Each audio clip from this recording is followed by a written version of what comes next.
Lakers, Clippers last night, back to back.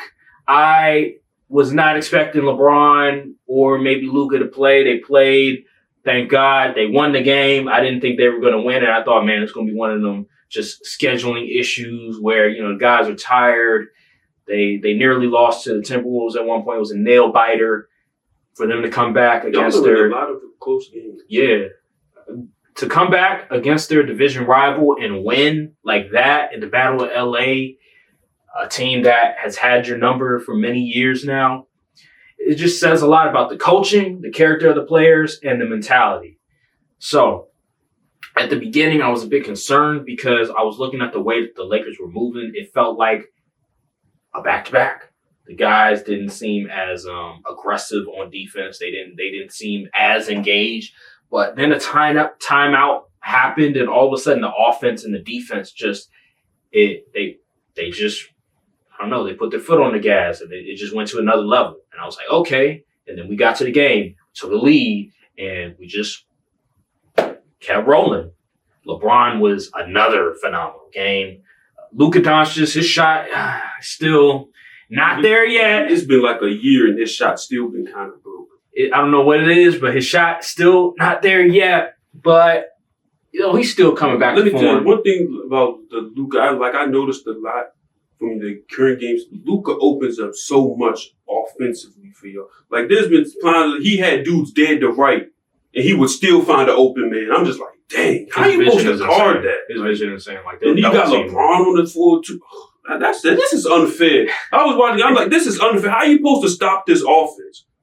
The two, you could say this might be the two. I can't think of another duo. I think in history, this is easily the two best playmakers on the same team. Yeah, that I ever seen. I can't think of another duo. It's easy. That's better than LeBron and Luka at this day and age. Man, like I'll watch the game and he'll get double teamed, he'll get blitzed so many times, and it just seems like, oh my God, like his vision is being just disrupted. But no, he's able to find an open guy. I saw that a lot in that Mavs game. It reminds me of Jason Kidd in some sense, where like Jason Kidd, I remember there was a play where famous play, by the way, he was out of bounds, inbounding the ball, and I think it was Yao Ming. He was defending it, and he was able to get an open lob to a man and for an easy dunk. I was just like, wow, like it's like that when it comes to Luka Doncic. That level of passing, that level of IQ, cerebralness. And another thing that I noticed while watching LeBron and Luka duo compared to Anthony Davis and LeBron James is that Luka is such an amazing playmaker, an amazing passer, an amazing scorer that LeBron can rest on offense now. He doesn't have to be the facilitator, the primary ball handler anymore. So he can do other things now. He can exert more energy on the defensive end. He can exert more energy on crashing the glass, which helps the team overall, because what has been the criticism of LeBron? He doesn't play any defense. He's walking back and stuff. Now, you don't see much of that anymore. People are saying, damn, LeBron is playing the best defense we've seen from him in so many years. You know why? Because he's not dominating the ball anymore. Exactly. Out of necessity. Exactly, bro. And also, I wanted to get on people who's talking about some LeBron can't play off ball. Did y'all not see his years with the Heat? That's all he did in the Heat was play off ball. So I'm like, okay, let's listen. I'm not a LeBron fan per se, but I don't like lying on players and the greatness of players. LeBron absolutely can play off ball. You don't get to the level he is as a player being ball dominant all the time. Yeah, man. Yeah, It's really fun to watch. It's amazing to watch because I hate it.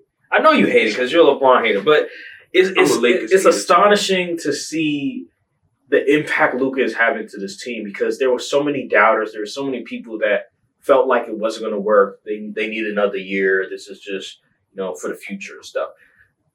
No, it's not. Like, this is the now. The time is now, not later.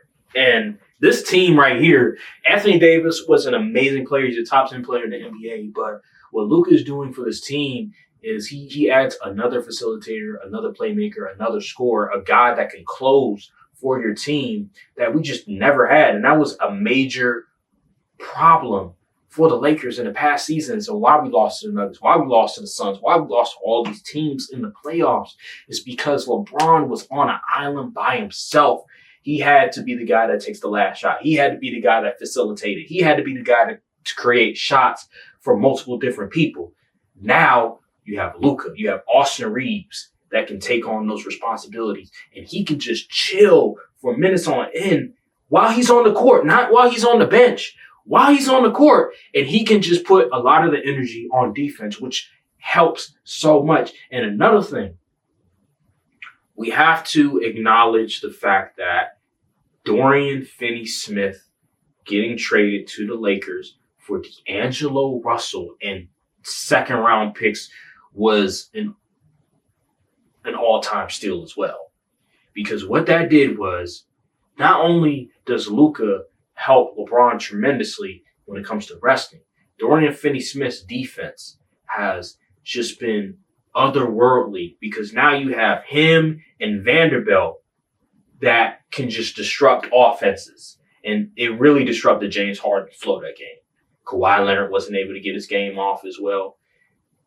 And now responsibilities that were thrusted onto guys that aren't known for doing those type of things, now they can play their natural role.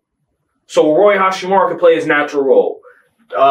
Austin Reeves can play his natural role. LeBron James can play his natural role. All these dudes that were asked to do things that they're not comfortable with doing, they can fall back in line and play their role. And that's what Luka and Dorian Finney-Smith have added to this Lakers team. And that's why they're winning so many games. And we only had like 2 losses in the month of February, which is insane.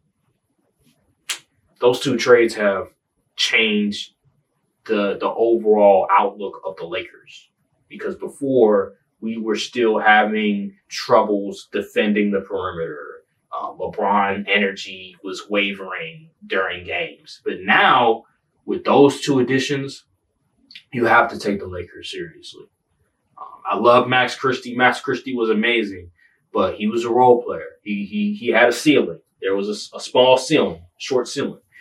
Now, when you have Luka, when you have Dorian Finney-Smith, when you have all these dudes, and you bring them in and they're getting all these minutes, it just puts everybody in their natural positions. And now guys don't have to exert too much energy on something that they're not comfortable doing.